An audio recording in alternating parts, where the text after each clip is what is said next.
Hello friends, welcome to Riti study hub. तो इस पे मैं आपको नई नई प्रोग्रामिंग लैंग्वेजेस के बारे में बताता रहता हूँ। तो अगर आपने हमारा चैनल सब्सक्राइब नहीं किया तो अभी इस चैनल को सब्सक्राइब कर लें। तो आज का हमारा जो ट्यूटोरियल है वो ASP.NET के रिगार्डिंग है कि कैसे हमने जो है डेटा को अपडेट करना है, डेटा को एडिट करना है डेटा बेस में से, और with the help of SQL connection class in ASP.NET। तो SQL कनेक्शन क्लास एक ऐसी क्लास है जिसके थ्रू हम डेटाबेस के साथ कनेक्टिविटी भी कर सकते हैं और डेटा को इंसर्ट, डिलीट, अपडेट, डेटा को इंसर्ट, ऐसी जो कमांड्स हैं हम SQL कनेक्शन के थ्रू यूज़ कर सकते हैं। तो ऑलरेडी एक प्रोजेक्ट मेरे पास ये बना हुआ है। पहले मैं आपको इसकी वर्किंग समझा दूंगा कि इसकी वर्किंग कैसी है, और बाद में आपको बताऊंगा कैसे आपने जो है ये वाला प्रोजेक्ट जो है डेवलप करना है। तो काफ़ी इजी प्रोजेक्ट है, आप सारा काम जो है कोडिंग के थ्रू कर सकते हैं। तो चलिए, प्रोजेक्ट ये रनिंग कंडीशन में है, एक रोल नंबर एंटर करके देख लेते हैं। तो ये मैंने 202 रोल नंबर एंटर किया है। तो जैसे ही मैं सर्च के ऊपर क्लिक करता हूँ तो मेरे पास 202 के रिलेटेड जो डेटा है वो सर्च होके आ जाता है। तो अभी मैं कोई एक जो डेटा है वो अपडेट करके आपको बताऊँगा। तो चलिए, स्टूडेंट का नेम है जो कुमार कर देते हैं, और बाद में अपडेट के ऊपर क्लिक करते हैं। जैसे ही मैं अपडेट के ऊपर क्लिक करूँगा तो मेरे पास जो मैसेज है वो आ चुका है कि डेटा हैज़ बीन अपडेटेड। तो चलिए, कोई और एक रोल नंबर एंटर करके देख लेते हैं। तो मैंने 207 को सर्च किया और देखिए मेरे पास 207 के रिलेटेड जो है डेटा आ चुका है।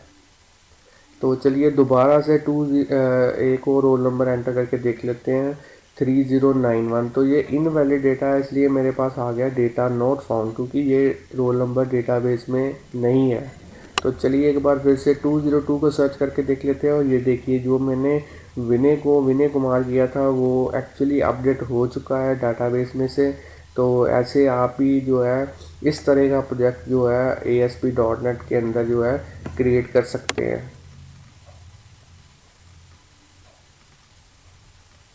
तो आगे मैं आपको बताऊंगा कैसे।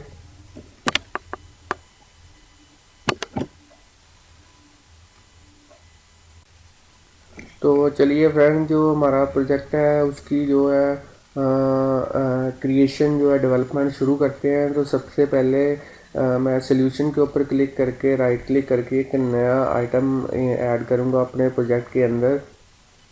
तो ये मेरी जो आइटम है वो है वेब फॉर्म। तो सबसे पहले एक वेब फॉर्म को जो है ऐड करते हैं अपने प्रोजेक्ट के अंदर। तो आप यहाँ पे प्रोजेक्ट का जो वेब फॉर्म का नेम है कुछ भी रख सकते हैं, मैं डिफ़ॉल्ट नेम ही रहने देता हूँ। तो ये देखिए जो मेरा नया वेब फॉर्म है वो प्रोजेक्ट के अंदर ऐड हो चुका है। तो चलिए सबसे पहले जो है इसके डिज़ाइन व्यू के अंदर चलते हैं, और हमारे वेब फॉर्म के ऊपर सबसे पहले टूल बॉक्स में से एक लेबल कंट्रोल को जो है इंसर्ट करते हैं। तो जैसे ही हम लेबल कंट्रोल के ऊपर डबल क्लिक करेंगे ये हमारा वेब फॉर्म के ऊपर इंसर्ट हो जाएगा। तो चलिए इसकी एक प्रॉपर्टी होती है टेक्स्ट प्रॉपर्टी, तो उसको चेंज कर लेते हैं। तो यहाँ पे मैं लिख देता हूँ हरिटी स्टडी हब, जस्ट अपने चैनल की प्रमोशन के लिए। आप इसकी जगह के अपने अकॉर्डिंगली जो है टेक्स्ट टाइप कर सकते हैं। तो इसका साइज़ जो है वो चेंज कर लेते हैं। तो सबसे पहले मैं प्रोजेक्ट का हेडिंग लिखता हूँ अपडेट और edit data using SQL connection in ASP.NET। तो चलिए टूल बॉक्स में से एक नया कंट्रोल इंसर्ट कर लेते हैं। तो उससे पहले हम एक नया टेबल इंसर्ट करेंगे, क्योंकि टेबल से जो हमारी फॉर्मेटिंग है, डिज़ाइनिंग है, काफ़ी अच्छी आती है। तो 5 रोज़ और 2 कॉलम वाला एक टेबल जो है डेटाबेस में और वेब फॉर्म के ऊपर इंसर्ट करते हैं। तो चलिए इसको थोड़ा सा इसका रीसाइज कर लेते हैं अपने टेबल को। तो यहाँ पे अब मैं कॉलम के नेम इंसर्ट करूँगा, जस्ट एज ए टाइप कर दूँगा टेक्स्ट ताकि देखने में अच्छा लगे। सबसे पहले रोल नंबर, फिर उसके बाद में नेम, उसके बाद में फादर नेम, और फिर सिटी का नेम, और यहाँ पे मैं टूल बॉक्स में से टेक्स्ट बॉक्स को इंसर्ट कर लेता हूँ।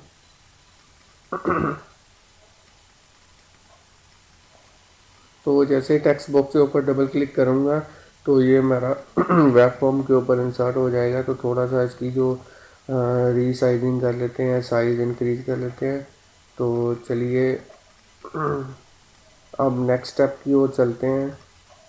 तो सारे जो पहला जो कॉलम था पूरे को सिलेक्ट करके और इसको सेंटर्ड कर देते हैं, अलाइनमेंट इसकी। तो यहाँ पे अब हम एक बटन इंसर्ट करेंगे, तो उसका जो टेक्स्ट प्रॉपर्टी है वो सर्च लिख देते हैं उसके ऊपर। तो जैसे ही सर्च करेंगे उसके बाद जो मैसेज डिस्प्ले होगा कि data found, data not found, उसके लिए एक लेबल यूज़ कर लेते हैं। तो लेबल की जो टेक्स्ट प्रॉपर्टी है उसको अभी ब्लैंक कर देते हैं। तो चलिए यहाँ पे एक पुराना ही जो हमारा टेक्स्ट बॉक्स है उसको कॉपी करके पेस्ट कर देते हैं। तो फिर से दोबारा से पेस्ट करेंगे, सिटी में दोबारा से पेस्ट कर देते हैं।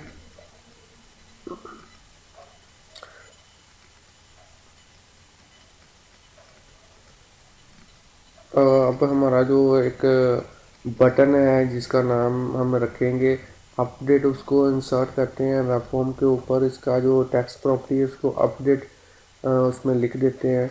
और उसके बाद में अपडेट करने के बाद में जो मैसेज हमारे पास आएगा रिट्रीव होके यहाँ हम डिस्प्ले करवाएंगे, वो हम लेबल के थ्रू करवाएंगे। तो चलिए एक लेबल और इंसर्ट कर देते हैं, लेबल 3। तो ये हमारे पास जो है डिज़ाइन काफ़ी हद तक तैयार हो चुका है। तो चलिए थोड़ी कलरिंग कर देते हैं ताकि देखने में ये अच्छा लगे। पहले बैक कलर चेंज कर देते हैं अपने बटन्स का। तो अब हम पूरे टेबल को सिलेक्ट करेंगे और उसका बीजी कलर है वो चेंज कर देंगे।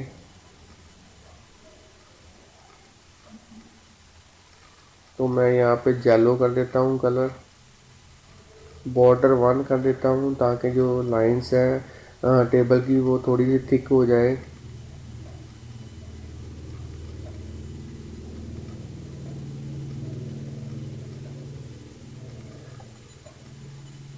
तो मेरा जो कोडिंग करने से पहले मैं आपको बता दूं कि कैसे आपने डेटाबेस जो है क्रिएट करना है, या कैसा डेटाबेस आपने यूज़ करना है और कैसा टेबल यूज़ करना है। तो चलिए फ्रेंड देखते हैं कि हमने जो है डेटाबेस जो है कैसा यूज़ किया है इस प्रोजेक्ट के अंदर।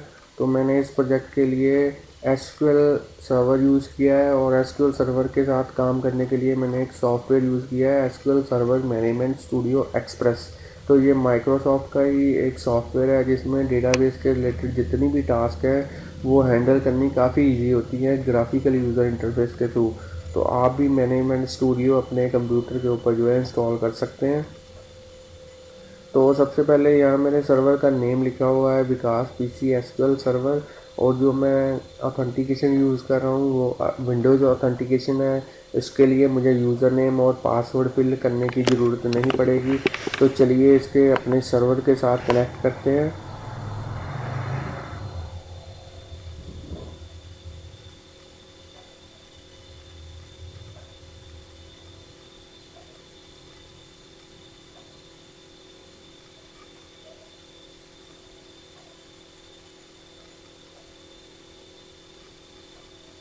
तो मेरे सर्वर के साथ जो कनेक्टिविटी है वो हो चुकी है।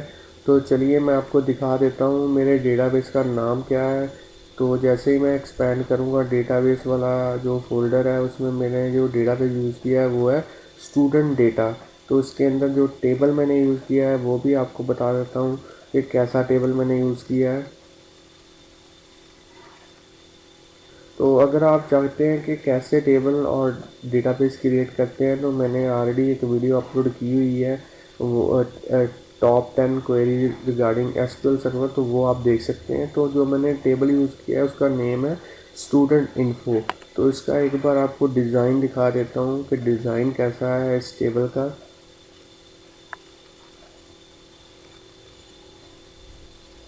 तो मैंने इस टेबल के अंदर जो है कौन कौन से कॉलम यूज़ किए हैं वो अभी आपको दिखा देता हूँ। तो कॉलम है स्टूडेंट का roll number, name, father name और सिटी। तो यहाँ पे वीडियो को पॉज करके आप इस टेबल का जो लेआउट है या इसका डिज़ाइन है वो कॉपी के ऊपर नोट डाउन कर सकते हैं। और बाद में खुद से आप ये वाला जो टेबल है क्रिएट कर सकते हैं। तो चलिए यहाँ पे मैंने जो रोल नंबर है उसको प्राइमरी की भी सेट किया हुआ है। तो ये मेरा था टेबल, तो इसका टेबल के अंदर जो डेटा ऑलरेडी मैंने एंटर कर रखा है वो भी आपको दिखा देता हूँ।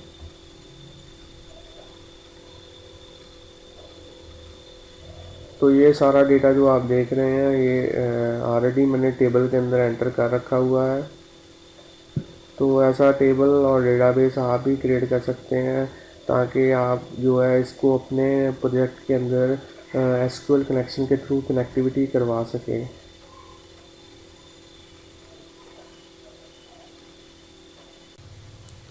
तो चलिए फ्रेंड, जो अपना कोडिंग वाला पार्ट है वो अब करते हैं। तो सबसे पहले सर्च बटन के ऊपर डबल क्लिक करेंगे ताकि इसके क्लिक इवेंट के ऊपर हम कोडिंग कर सकें।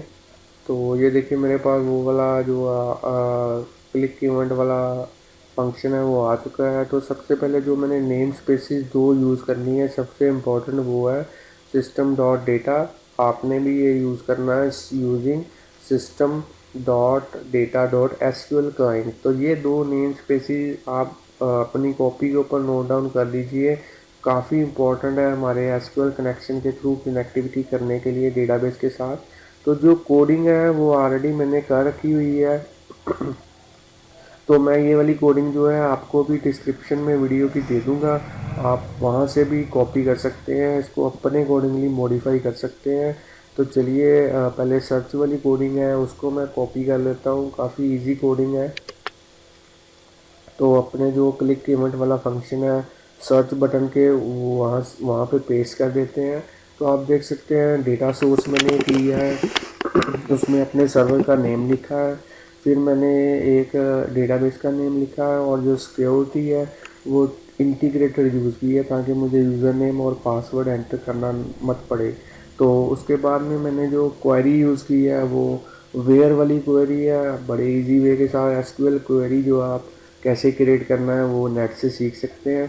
तो यहाँ पे मैंने बताया कि रोल नंबर जो कैसे फाइंड आउट करना है टेक्स्ट बॉक्स 1 से, फिर एसक्यूएल कनेक्शन का एक ऑब्जेक्ट बनाया है, फिर एसक्यूएल कमांड का एक ऑब्जेक्ट बनाया है मैंने, और उसके बाद में मैंने क्वेरी पास की है सीएमडी को, फिर उसको कनेक्शन पास किया है, फिर एक एसक्यूएल डेटा अडेप्टर यूज़ किया है ताकि डेटा को मैं रिट्रीव करवा सकूं। और डेटा जो है मैंने कहाँ पे सेव किया है वो मैंने डेटा सेट के अंदर यूज़ किया है। डेटा सेट का एक ऑब्जेक्ट बना के बाद में डेटा अडेप्टर के थ्रू फिल फंक्शन को कॉल करके और डेटा सेट को मैंने फिल किया है। बाद में चेक किया है कि क्या जो रोज़ हैं जो रिट्रीव हुई हैं और 0 से ज़्यादा है, अगर 0 से ज़्यादा रिट्रीव हुई हैं इसका मतलब डेटा फाउंड हो गया है। बाद में वो डेटा के पर्टिकुलर जो कॉलम्स हैं वहाँ से डेटा पिक करके टेक्स्ट बॉक्स 2 और टेक्स्ट बॉक्स 3 और टेक्स्ट बॉक्स 4 में वो डेटा मैंने फिल आउट कर दिया है कॉलम से डेटा रिट्रीव करके। और बाद में अगर मेरे पास जो रोज़ हैं वो 0 से कम आती हैं तो मैं डिस्प्ले कर दूंगा कि डेटा नॉट फाउंड। तो ऐसी कोडिंग जो है आप वीडियो को पॉज करके यहाँ पे नोट डाउन कर सकते हैं। वैसे मैं इसका जो सारा कोड है वो वीडियो की डिस्क्रिप्शन में दे दूँगा, वहाँ से भी आप इसको कॉपी कर सकते हैं। तो काफ़ी इजी कोड है।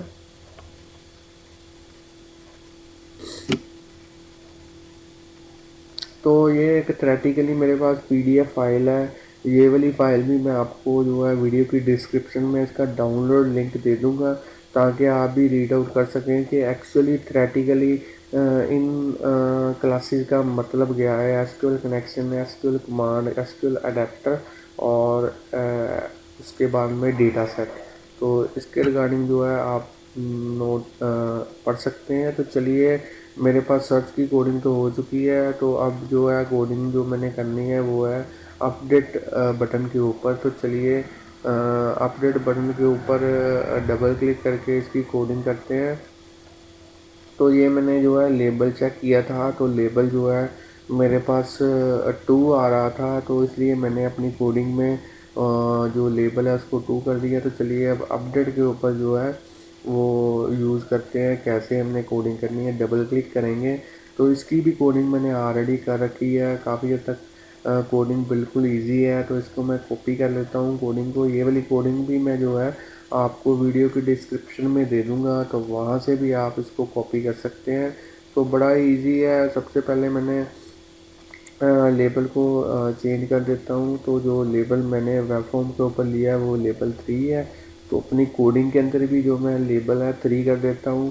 तो डेटा सोर्स वैसे ही लिया है, और उसके बाद में अपडेट जो क्वेरी होती है वो मैंने एक क्रिएट की है कि कैसे मैंने जो है डेटा को अपडेट करना है, कैसे स्टूडेंट का नेम टेक्स्ट बॉक्स 2 से लेना है, कैसे फादर नेम टेक्स्ट बॉक्स 3 से लेना है, कैसे सिटी को टेक्स्ट बॉक्स 4 से लेना है। तो ये क्वेरी आपको सीखनी पड़ेगी, अपडेट करने वाली एसक्यूएल क्वेरी। तो आप नेट से बड़े इजी वे के साथ जो है सीख सकते हैं। तो ये मेरे पास देख सकते हैं टेक्स्ट बॉक्स के नेम्स आ रहे हैं, वही नेम्स मैंने क्वेरी के अंदर यूज़ किए हैं। तो आपको जो स्ट्रिंग वैल्यू है उसको सिंगल कोट में इंक्लोज करना काफ़ी इम्पोर्टेंट है। क्वेरी के अंदर अगर कोई स्ट्रिंग वैल्यू आप यूज़ करते हैं तो उसको सिंगल कोट के अंदर ज़रूर लिखिएगा। तो ये मैंने एग्जीक्यूट नॉन क्वेरी एक फंक्शन कॉल किया है ताकि हमारा जो अपडेट क्वेरी है वो एग्जीक्यूट हो जाए डेटाबेस में सक्सेसफुली। बाद में डेटा हैज़ बीन अपडेट का मैसेज मैंने शो करवाया है। तो ऐसी कोडिंग जो है आप यहाँ पे वीडियो को पॉज करके कॉपी के ऊपर नोट डाउन कर सकते हैं। वैसे मैं इसका जो लिंक है वीडियो की डिस्क्रिप्शन में दे दूँगा आपको। तो चलिए मेरा प्रोजेक्ट रेडी है, इसको रन करके देख लेते हैं।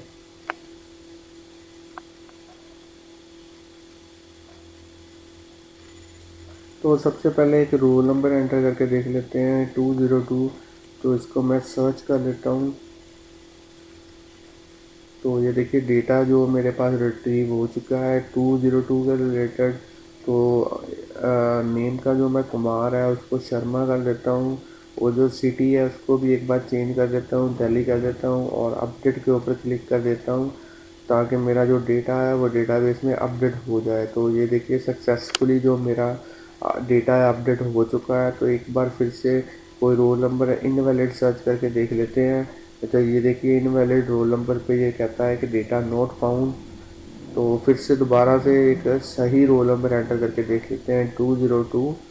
तो ये देखिए जो डेटा है मेरे पास रिट्रीव हो चुका है। तो जो मैंने अपडेट किया था वो डेटाबेस में सेव्ड हो चुका है।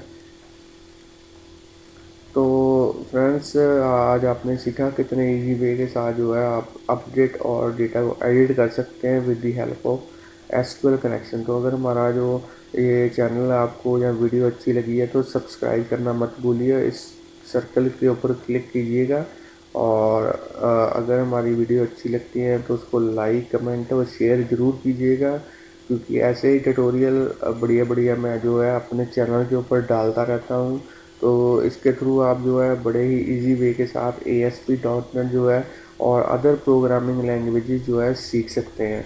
तो अगर और वीडियोस आप देखना चाहते हैं तो साइड में जो आपको दो वीडियोस के लिंक मैंने दिए हैं उनके ऊपर आप क्लिक कर सकते हैं।